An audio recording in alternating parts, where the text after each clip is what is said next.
The world unfolds differently for each of us. Why? Where do the rules come from? Within each of us, there is a unique philosophy shaping our thoughts, beliefs, feelings, worldviews, and actions. This is Inner Dialogues with Ecem, an introspective space for curious souls and minds. This is where you get to understand your individual philosophy that writes the script of your life. This is where we unveil the inner wisdom that guides you. Yep, that was your inner sage knocking the door. Let's go and chat with him.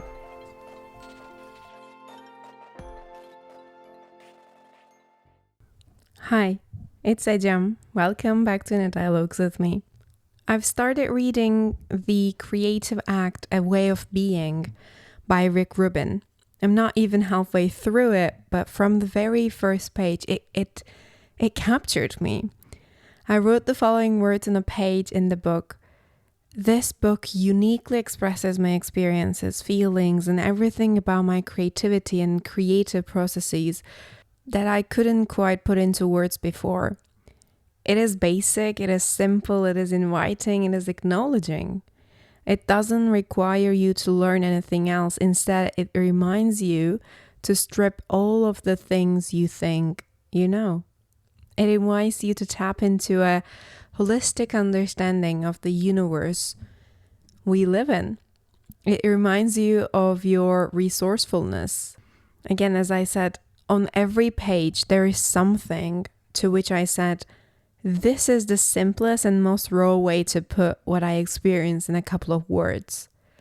I want to do something further with the book. I have been writing paragraphs, scripts, sentences, knowing that whatever I'm going to create with this book is in the process of forming, being tempered, incubated, and in growth, There is something really deep about this book. There is something really deep that is being created or triggered within me. The book starts with the following words by Rubin about his intention behind writing this book.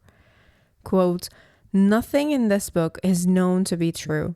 It's a reflection on what I've noticed, not facts so much as thoughts.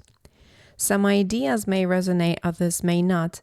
A few may awaken an inner knowing you forgot you had. Use what's helpful, let go of the rest. Each of these moments is an invitation to further inquiry, looking deeper, zooming out or in, opening possibilities for a new way of being." End quote. Isn't it very raw? Isn't it very simple yet powerful? A few may awaken an inner knowing you forgot you had. A new way of being. That's what's happening within me as I read this book. Not so much so that I forgot, but I didn't know how to put it in simple words without explaining it in a lengthy way. One of the key messages in the book is that everyone is a creator. He says that creativity is not a rare ability. It's not difficult to access. Creativity is a fundamental aspect of being human. Rubin says, quote, "Regardless of whether or not we are formally making art, we are all living as artists. We perceive, filter, and collect data, then create an experience for ourselves and others based on this information set. Whether we do this consciously or unconsciously, by the mere fact of being alive, we are active participants in the ongoing process of creation." End quote. Even this 2 pages long first chapter made me feel aligned with and belonged on the path that I'm going forward. Inner Dialogues with Ecem is a space for people to understand their unique philosophy and create the art of living up to it every day.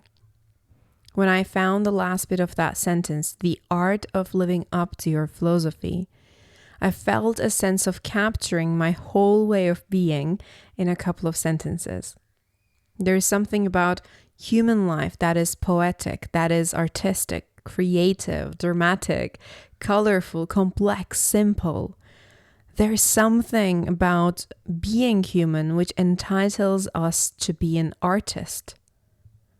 When I wrote down that sentence for the first time, I grounded down, I solidified my whole timeless being into a couple of words. That's how I felt it. Art has always captured my soul, my heart, my whole being.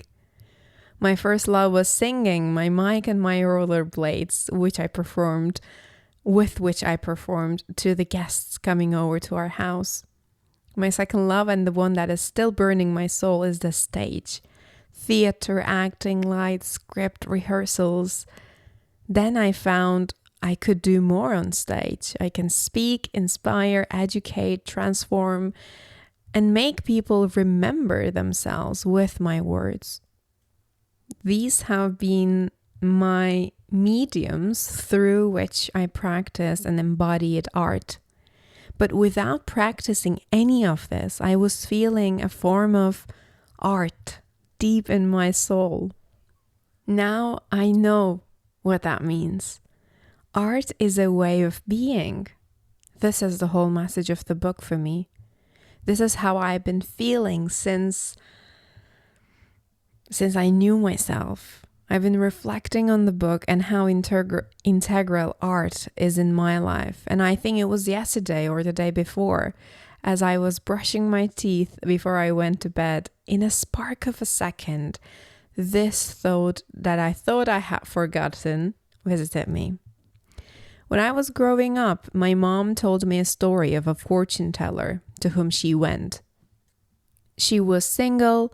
She didn't know my dad at that time, and with her friends, she went to this very famous fortune teller at that time.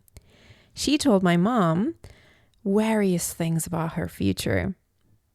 One of the things she told to my mom was, "You're going to have a daughter and she's going to study fine arts." I heard of this story a couple of times by now, but I vividly remembered the time I heard it when I was in middle school, trying to make sense of myself, and then the other time I heard it when I was deciding what to do with my life in high school. Those two times when I heard that story, I felt seen, I felt heard, I felt validated, I felt like I belonged with how I've been feeling since I knew myself, with this fire of art inside of me. It wasn't important if I was going to study fine arts or not.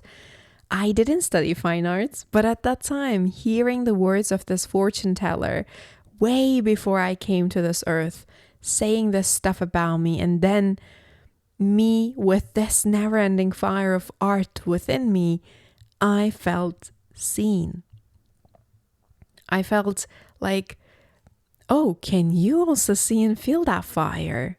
Maybe she lied, maybe she didn't. It doesn't matter. I felt validated and seen because someone recognized my way of being, which was purely art. My way of being has always been art. I dramatize life, I romanticize life, I try to decode it, I try to storify it. I live as my life is a movie and as if I'm the main character, because I am the main character and my life is a one-time movie. As cliche as it sounds, I think about the things that are impossible to happen in the three-dimensional linear world. How I see things and how I perceive stuff only belong to me. It's a unique end product of all the complexity I have.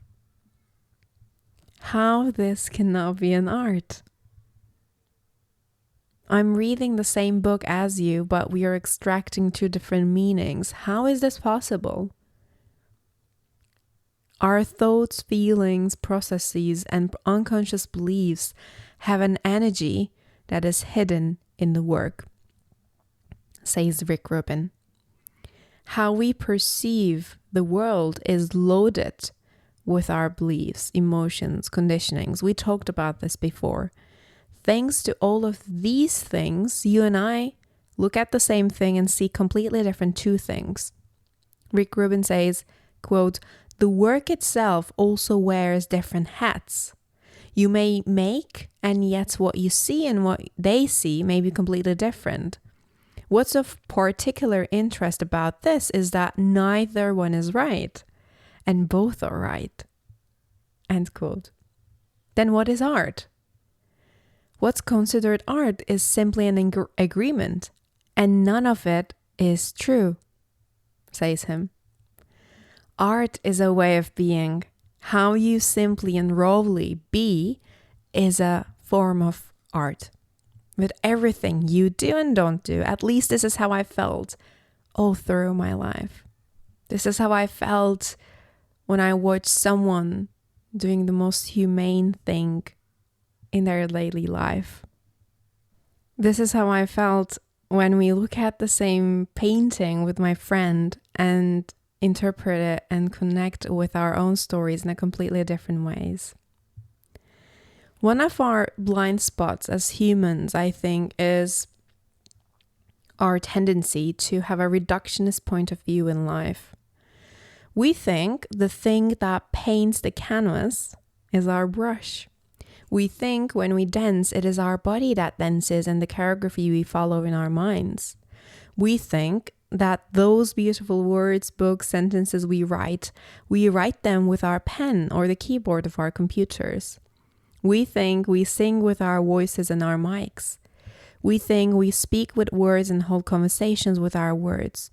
We think we construct a building with bricks and pre-made plans.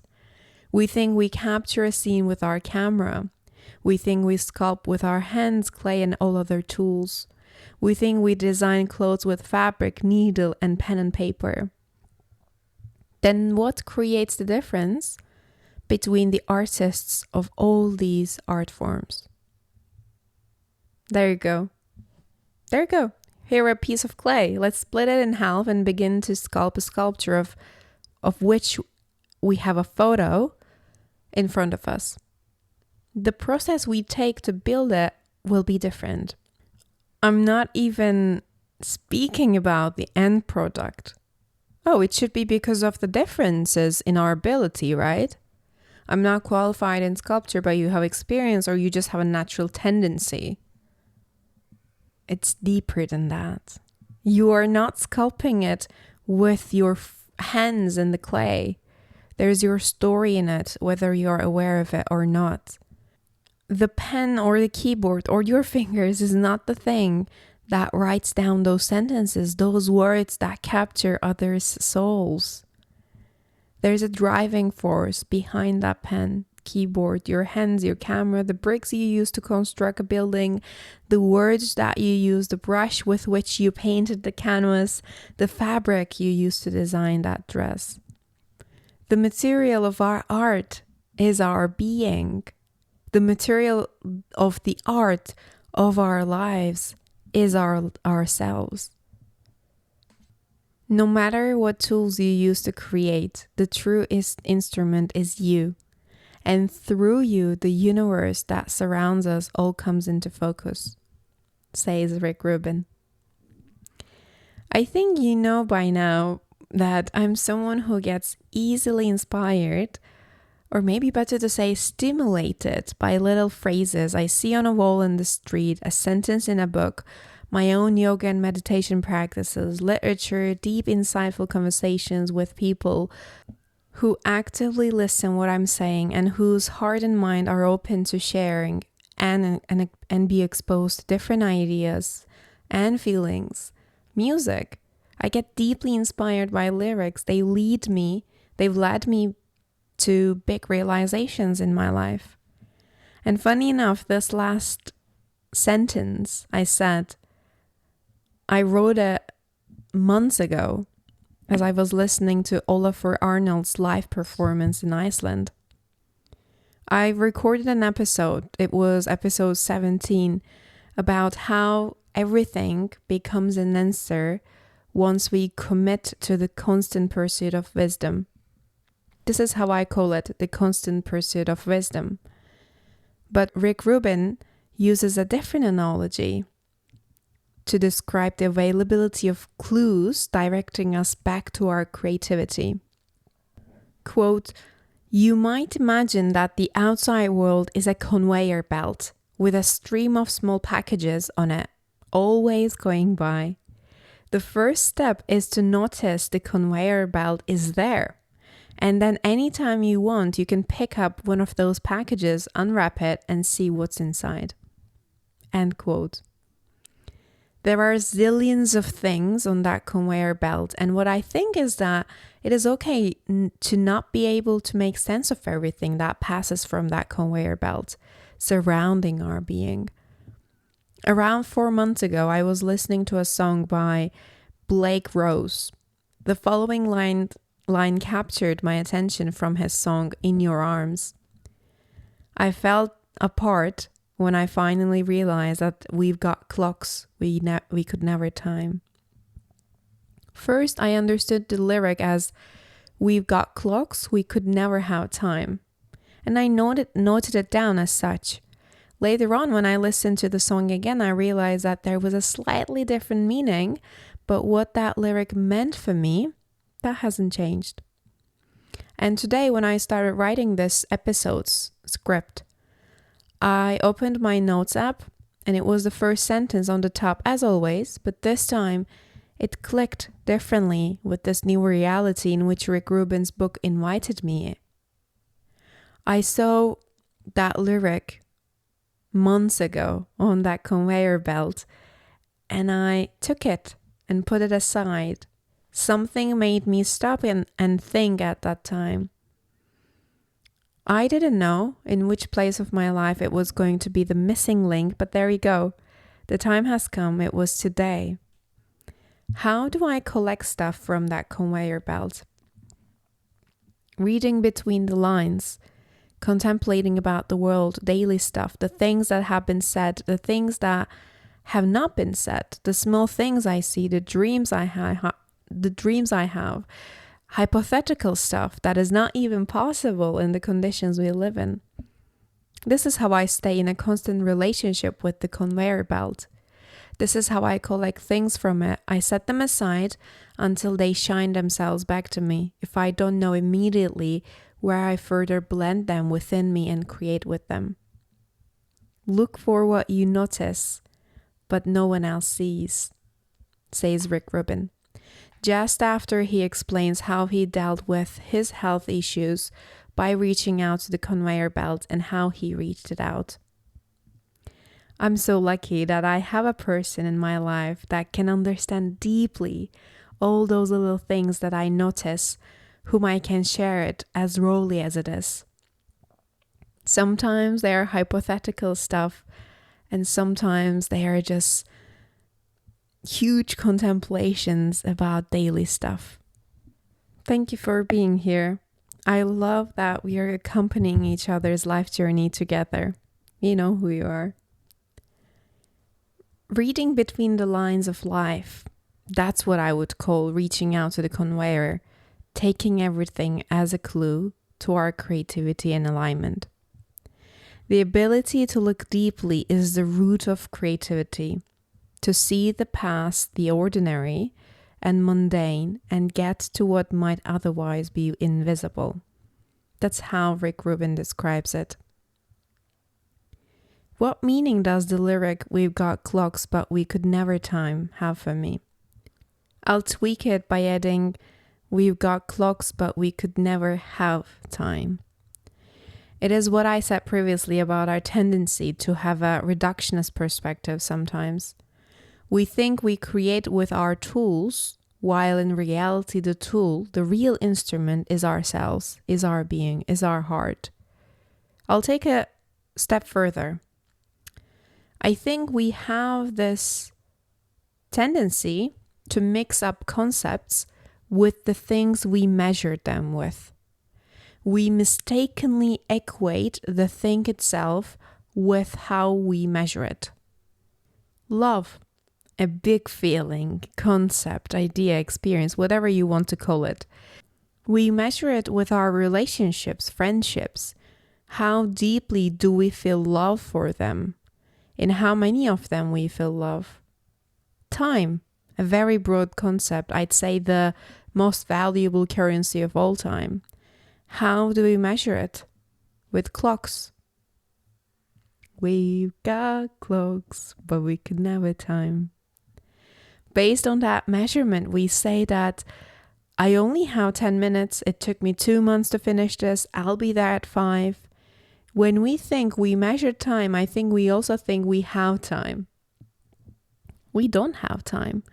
Time is not something we can have in our finite being. Another concept is success. How you define it is up to you. However you define it, we still have this tendency of thinking we have success when we have its parameters, like this much of happiness, this much of money, this much of people around us, this much applause, this much recognition. With what you measure success with, put that in there. Pleasure, another concept, feeling, emotion, experience, again, whatever you want to call it. We measure it with the taste of food we eat, the experience of sex we have, the drinks with which we quench our thirst. Again, insert anything you experience pleasure in. I ate 2 portions of that lovely dish. Insert one of your favorite foods. We had wonderful sex 2 nights in a row with my partner. I had a whole glass of water or a pint of beer, which quenched my thirst after a long hike or day, whatever. I had so much pleasure from these things. I measure my pleasure with the number and the quality of external stimuli. Health. Physical and mental health. It's a very popular topic nowadays, right? How do we measure it? I did 5 workouts this week. I had 1 coaching and 1 therapy session in the last 2 weeks. I ate this much calorie and I didn't eat this and that processed food. You know, all of those things that are popular on social media nowadays. We measure a very holistic concept like health with the number, duration, or quality of practices enhancing it. Mindfulness, another very hot topic of nowadays. Meditation is a tool of it, right? How long I did it for and how consistent I was with it.